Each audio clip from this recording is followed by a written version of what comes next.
All right. Hi, Shelley. This is Tanya. I would like to welcome you firstly on behalf of Fashinza and everybody who has joined us. Welcome, everybody. My name is Tanya, and we have someone very special with us today. So, before I introduce her, I would like to tell you why we are here, what is the purpose, and then I would like to introduce our special guest for today. Before I move on, I would like to let you know that we are today here to talk about the devising growth strategies for fashion retail in 2022 with Shelley E.Cohen. And today we will learn about supply chain, transparent manufacturing with ultra fast speed to market and personalized design capabilities to meet consumer demand. Now, I would like to introduce Shelley, who is the CEO, Shelmark Consulting, and by the way, is a top retail influencer, a professor at Fashion Institute of Technology and Syracuse University, the chief strategy officer at the Robin Report, and a contributor at Forbes.com. I'm super excited, Shelley, to have you here with us. What do you have in store for us? Tanya, thank you so much first for having me. I'm really excited to be here today. And I'm also excited to really talk about one of the biggest challenges facing our industry, supply chain. So I really want to dive into, how brands can really accelerate profits through higher gross margins and faster inventory turn. Right. Certainly, Shelley, I think COVID has accelerated many factors in the industry, and supply chain is one that has really been impacted for so many reasons. Let's jump right into our first topic, which is supply unchained. Tell us what is meant by this idea of supply chain being, unchained. What do you think? Yeah, that's a term I kind of coined, unchained supply chain. And really, what it's all about is that retailers and brands really need to start thinking about, especially the direct to consumer brands, right? Need to really start thinking about supply networks and supply ecosystems and really throwing out this idea of, these linear supply chain models. And I have a slide here for you on that to kind of give you a visual interpretation of what I'm talking about.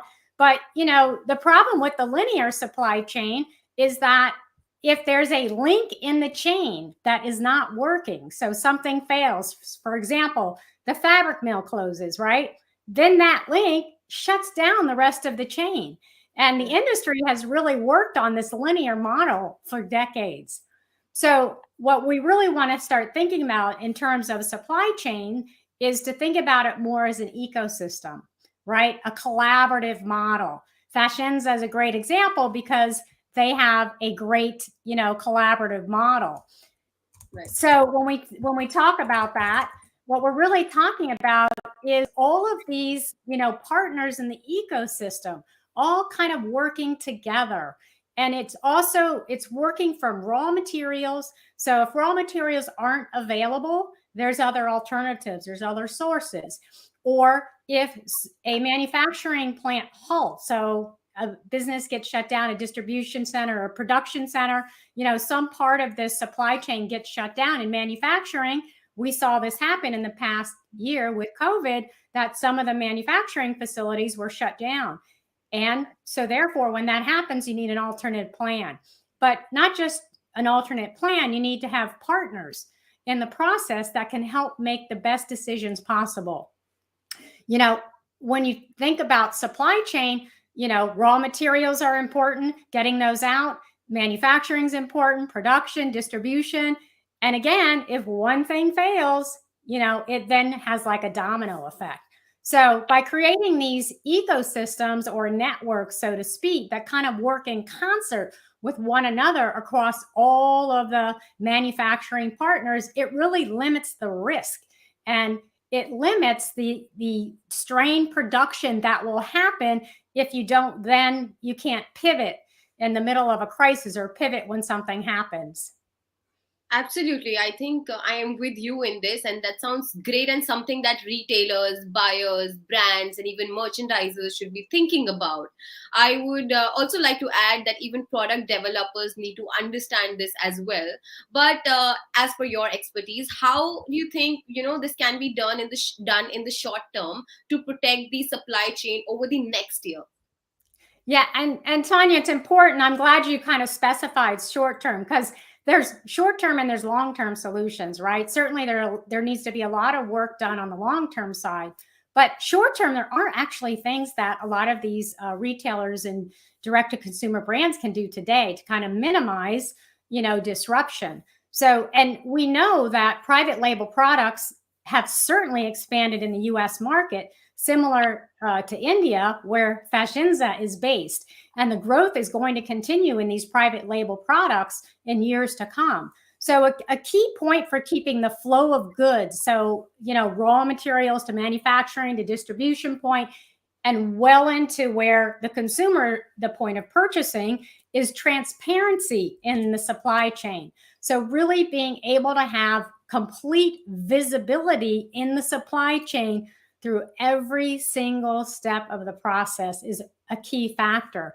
Fashinza is a good example of this type of transparency. So each step of the manufacturing process, and you can see an example here in the webinar, there's a 100% transparency. And the great part about the Fashinza solution is that it's on a desktop and a mobile device. So gone are the days of having to log into some enterprise system to try to figure out the pipeline and see what's going on. This is, real-time visibility at your fingertips. So the goal is to be able to be very proactive when problems do arise, and also to get real-time notification to anticipate problems in the process. So, being able to react and respond and pivot quickly, and to get a heads up when something is not going smoothly, or if a decision has to be made, or a part of the process needs to switch or pivot. The goal is to really keep the goods moving. And the goal is also to be able to work synergistically with partners in the supply chain network to collaborate on efficiencies and planning and help with problem resolution. So when we talk about this ecosystem and we talk about this kind of network, retailers and brands don't have to go on it alone. They can work with the partners that are already there to help resolve issues as they arise. What we're looking for is a smooth end-to-end pipeline that keeps products flowing and distributing the right time, right place, right location, greater supply chain transparency. Right. So it's the right time, right place, and right location. I think that's absolutely rightly said. And I think transparency is also a major challenge, I believe. What do you think in the fashion industry? And we have been working to find solutions for it right from the beginning. What do you think? Yeah, I mean, definitely the greater transparency end to end. You really need to be updated throughout the entire supply network. Fashinza uses AI-driven platforms that, like I mentioned earlier, is 100% transparency. So it really allows brands and retailers to monitor, track order status, reducing, possible delays in the manufacturing and really product delivery process. So some key takeaways from our first conversation is talking about this collaborative ecosystem. There has to be a synergistic and comprehensive system that really allows fashion brands to plan in a collaborative manner with experts throughout the system, with the goal of moving goods in a highly transparent, effortless, and with speed to market. So collaborative ecosystem is the number one key takeaway when we're talking about supply networks. And again, we want to toss out supply chain, the word, because we want to become unchained, right? The second one is really manufacturing simplified. So minimizing the supply network disruptions by using a proactive and responsive approach to production management. Having this collaborative ecosystem and really manufacturing in a more simplified manner with lots of transparency. I think so. The key takeaways which you just mentioned is collaborative ecosystem and manufacturing simplified, right? So I hope the audience is taking notes of all the expertise you are giving right now. Very insightful, Shelley, and relevant, especially coming off a year where planning inventories was a challenge and there was a mountain of wild cards thrown into the supply chain model. Let's move on to our next topic, which is about diverse manufacturing, and certainly a key point also coming out of the last year. What's your take on this? Yeah, I mean, certainly there were so many major challenges, as you know, for many brands. And those brands that really did not have a diversified manufacturing strategy over the past almost 2 years were even more challenged, right? So early in 2020, if you recall, in the pandemic, a lot of the brands had to, cancel orders across when the stores closed. They had to not only cancel en route orders coming to the store, but also ones that are being produced, knowing that all the stores are being closed. And so it was really then difficult to predict a shifting demand. So consumers, purchasing products and completely shifting that shopping behavior literally overnight was a big challenge for a lot of retailers. And then with that shifting demand, consumers were buying product categories significantly that were different than past behavior. So we created these spikes in unplanned product categories, and we created these valleys in product categories that were no longer being purchased. So what ended up happening is, with this unpredicted demand in some of those product categories, we then started experiencing really, really long lead times, a congested supply chain, and this really is a recipe for disaster. On the right side of the screen that you're looking at, a lot of retailers that were thinking about a diversified supply chain model or had already started working on a network supply, they actually came out a little bit ahead, in that those retailers and brands that were able to actually pivot and change and shift. For example, manufacturing plant closes in Vietnam, being able to shift that manufacturing plant to a different country. So those brands were able to keep stock in stores. They were able to really have less price increases. As you recall, when we went through the pandemic, we had a severe raise in price, a lot attributed to supply chain and cost of goods. So whether that was going from shipping to air, there was a lot of factors involved, but for companies that were proactive, that had kind of a network, they were able to continue productions at the same rate. And the last piece, which is probably one of the most important pieces, is for those retailers and brands that really started thinking about this diversified supply network, they were actually able to deliver products, for the consumers. So when consumers were walking into stores, there was product on the shelves. Right. I believe Fashinza was able to help with the shifting of production capabilities during the pandemic, which was a success for many of its customers. In fact, I'm very happy to say that we were also able to help accelerate the production of masks and PPT kits overnight on demand. So, yeah. Yeah, and certainly, the shifting channels was another significant outcome from the pandemic. So again, as stores closed early on in the pandemic, many retail and fashion brands specifically. So now I'm talking about the non-essential retailers. So the essential retailers were able to stay open, specifically in the US market. But the non-essential retailers, the non-essentials are your fashion retailers, your accessory retailers, your shoe retailers, all those businesses, all those brick and mortar stores had to shut down. And a lot of the businesses had to shift, therefore, into a e-com model, an online model. And I know, for example, Fashinza works with a lot of brands, and one that comes to mind is the major Dutch brand Hummel, which is a sportswear manufacturer. They were actually able to shift their mostly brick and mortar business to an online model, which is really terrific. And from what I hear today, they're still actually now staying focused on that digital model, that e-com model, as a result of having to shift it during the pandemic. We see a lot of other brands and direct-to-consumer brands, the same thing. They've shifted the model, but they're not shifting back. Now they're kind of looking at a hybrid model, right, of doing both the online as well as the brick and mortar together. So the other two considerations in terms of manufacturing are quality control for obvious reasons. That's a big concern, and certifications, right? So let's talk about QA for a second. So quality control in terms of manufacturing, especially with fashion brands, well, really with all brands, but we're going to kind of stay on the fashion brand cycle here. The quality control is a key consideration when brands are looking for manufacturing partners.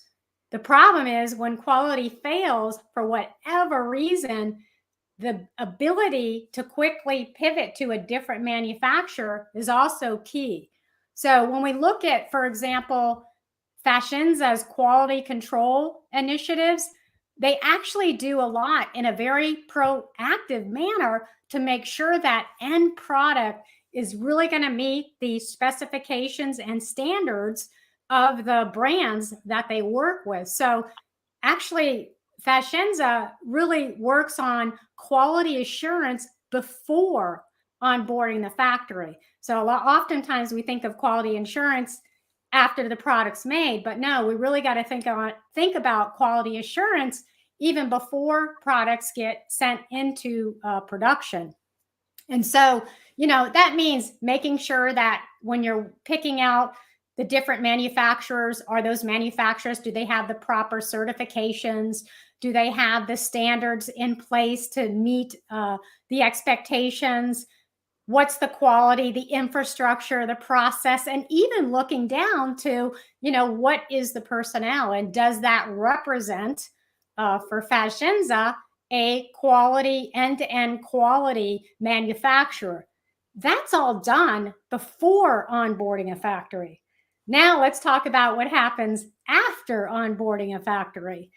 There are a lot of measurement tools that Fashinza uses to really make sure that that factory is meeting the standards, including quality monitoring apps. Again, having this near real-time information at your fingertips that's actionable, that you can actually do something about, is really, really key. And also looking at production quality scores. So looking at how the different manufacturers are doing and benchmarking, against those manufacturers, and dealing with when performance is under standard. Fabric inspection, inline, midline, and final inspection. All of these different quality assurance programs and processes are really key, because at the end of the day, what you really don't want is to use a manufacturer that's not going to deliver quality products for the marketplace. That will certainly put you well behind manufacturing, production, and getting products in stores for customers. Right. I'm glad that you brought up certifications. We would probably need to have another whole webinar on this topic, because Fashinza prides itself on many types of certifications, including BCI, GOTS, Fair Trade, Oxiotex, or name what you will. So yes, we take a pride on that. Yeah, I mean, it's definitely one of the things that I was impressed at when I was learning about Fashinza. Not just the certifications, because quite honestly, a lot of the retailers and brands that are doing the private product development, they're now kind of requiring a lot of the certifications. But Fashinza was very proactive in making sure that they had those certifications. And the level and depth and detail of the quality assurance process that Fashinza has really helps to minimize problems in the finished products. But it also allows clients, buyers, merchandisers, brands to really focus on other elements of the business. All of, the buyers and the merchandisers and the planners, they shouldn't have to worry about quality control. They should be able to, here's the spec, here's our expectation, here's the standard, right? And kind of let, Fashinza take it from there to make sure they're monitoring it and, doing all the due diligence to make sure products are meeting those quality standards. These brands should never have to worry about QA. So having a partner that's consistently delivering in this area is super key. The other aspect, just to summarize, that you had brought up, Tanya, is about all the certifications. And all these certifications, not only are brands looking for certifications and they're looking for manufacturers to have these certification, but let's think about what the certifications actually do. What's the output of these certifications, right? It's for a better product, a better educated staff, and it makes sure that all the standards are being met. So when you think about the certifications, yes, having the certification is great, but let's think about the process it takes to get the certification, the training it takes to get the certification, the knowledge transfer that occurs when you are getting certified through one of those many certifications. And I'm not just talking about brands and retailers, but here's a new kind of thought for brands and retail brands and retailers who are doing private label to really start thinking about, because this is really top of mind. And that is, believe it or not, the end consumer, they are interested in transparency and sustainable supply chains. And they're actually making purchasing decisions based on these factors. So providing this full transparency, these high QA standards, it really delivers quality products that serve the marketplace, but it also serves the consumer. They're actually looking for certifications. Our consumer today is very well educated, and they're looking, they know about the certifications, they're looking for them, and they're putting their money into products that have these types of certifications. So let's kind of review the key takeaways from this conversation. I get very excited when I talk about certifications and quality insurance, as you can tell. But I mean, having that trusted manufacturing partner is key. Brands and retailers really need to have this trusted source for manufacturing that focus on quality and who are expertly trained in certifications and processes that ensure the end product is delivered to the standard without delay.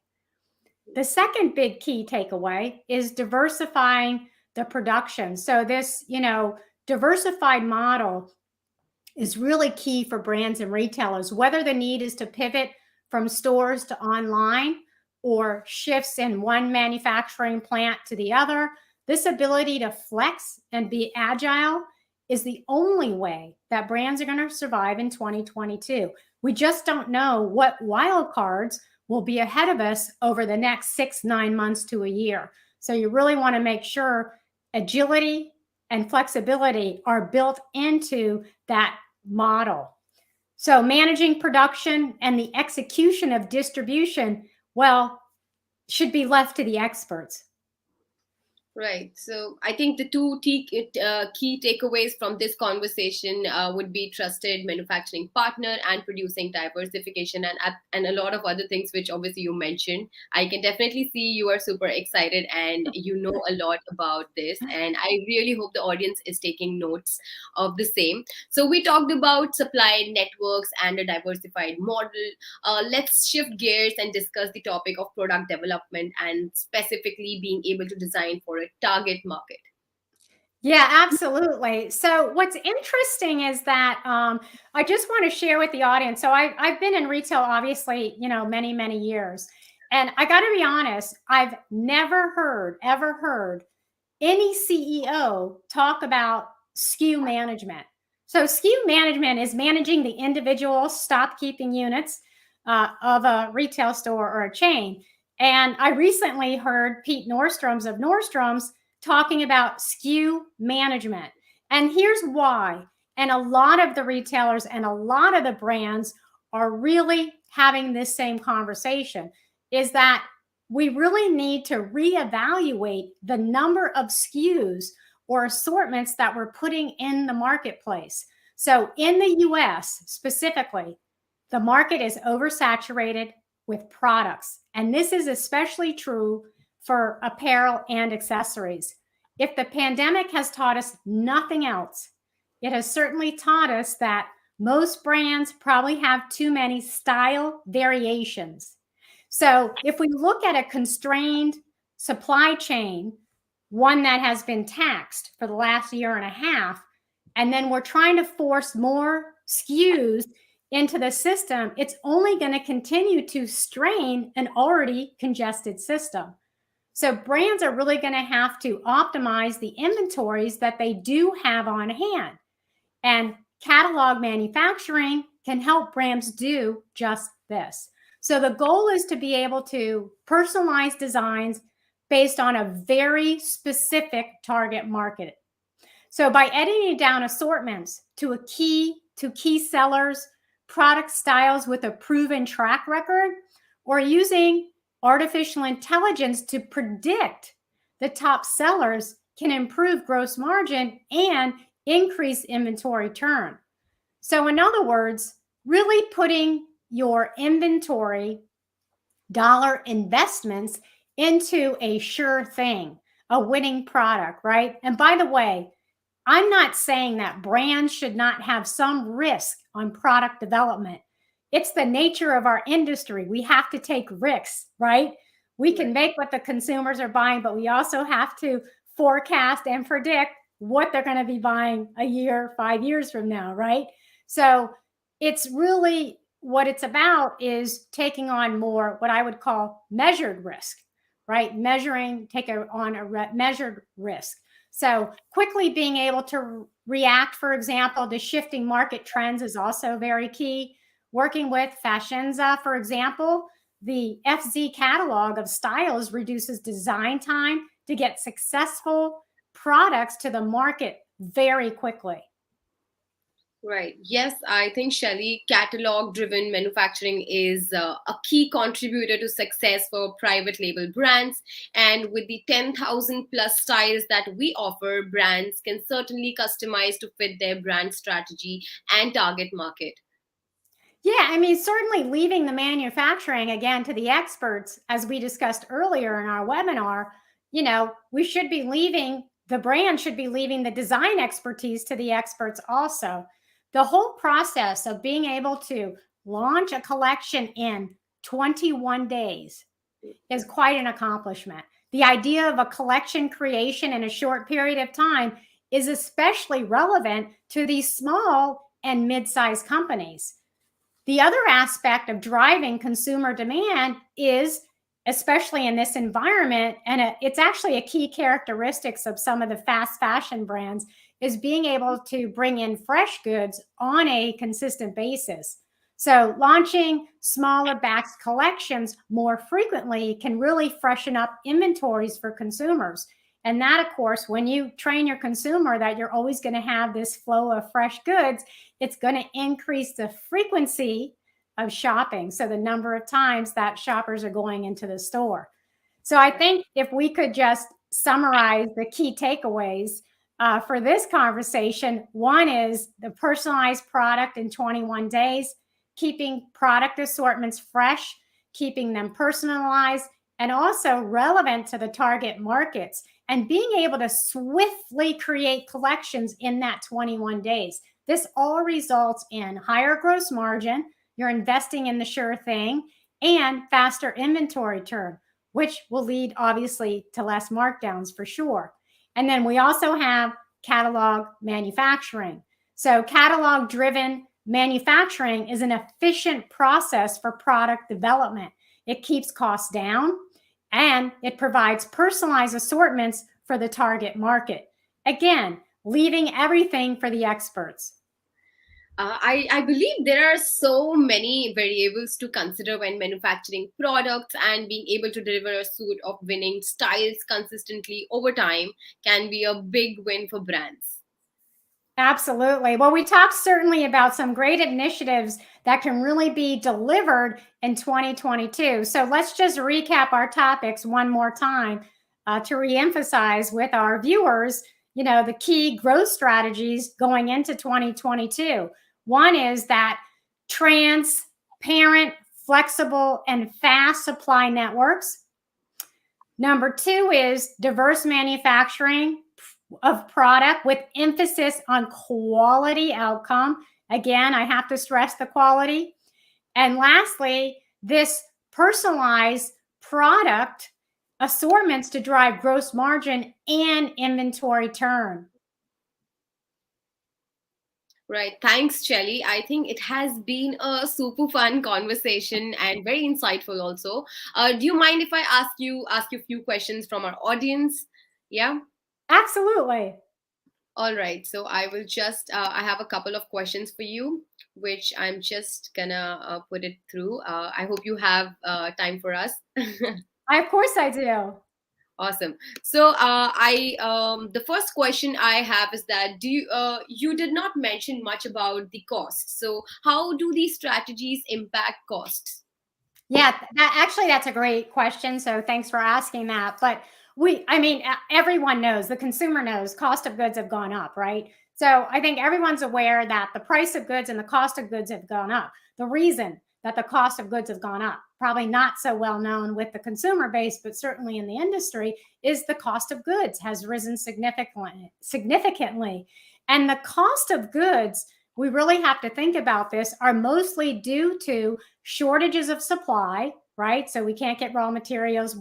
Manufacturing plants are closing down. We're not able to pivot. So that creates this shortage of supplies in the marketplace, which is going to increase pricing. And also the other big factor in terms of this rising cost of goods is moving our shipping methods from a ship to a plane is exorbitantly expensive. And quite frankly, even the cost of containers, so the shipping containers went up significantly throughout the pandemic. So if you add in all of this, plus the congested ports, of course, and you may not know this, Tanya, this is kind of a fun fact, but when you have containers sitting at a port and the port's backed up and the container sits there for 53, 70 days, which is what's been happening, you're getting charged for that as well. So you add all these costs into what's happening with supply chain, and that's what is building up these cost of goods. However, if you have a supply network, this ability to quickly pivot, shift, you can then make sure that those costs stay lower. So you're not adding to the cost of goods. So a well-planned network, a supply network, has the ability to keep the costs down, to optimize your costs, because you're able to pivot easier. You're not waiting on goods. You're not out of stock. All those things lead to exponential cost, in the P&L. So planning out the supply chain network, not having to, redo products because the quality isn't there, all those things just layer in cost. So everything we actually talked about today is what I would call cost optimization. You're really kind of maximizing the investments you have. And the last piece I'll just mention in terms of cost is we talked about, the catalog manufacturing. So the catalog manufacturing reduces costs because you're limiting the styles. You're really basing your decisions based on historical bestsellers, what's happening in the marketplace, and through artificial intelligence, you're actually predicting the sure bet, the sure win. It's like being able to predict the winner of a horse race, right? We would all love to do that, but you're really minimizing, right? You're minimizing your cost. You're minimizing, the sellers that aren't going to work. So I think all of that falls into that question on cost and being able to optimize the cost. Makes sense. Makes a lot of sense to me and to the audience also. I'm definitely sure about that.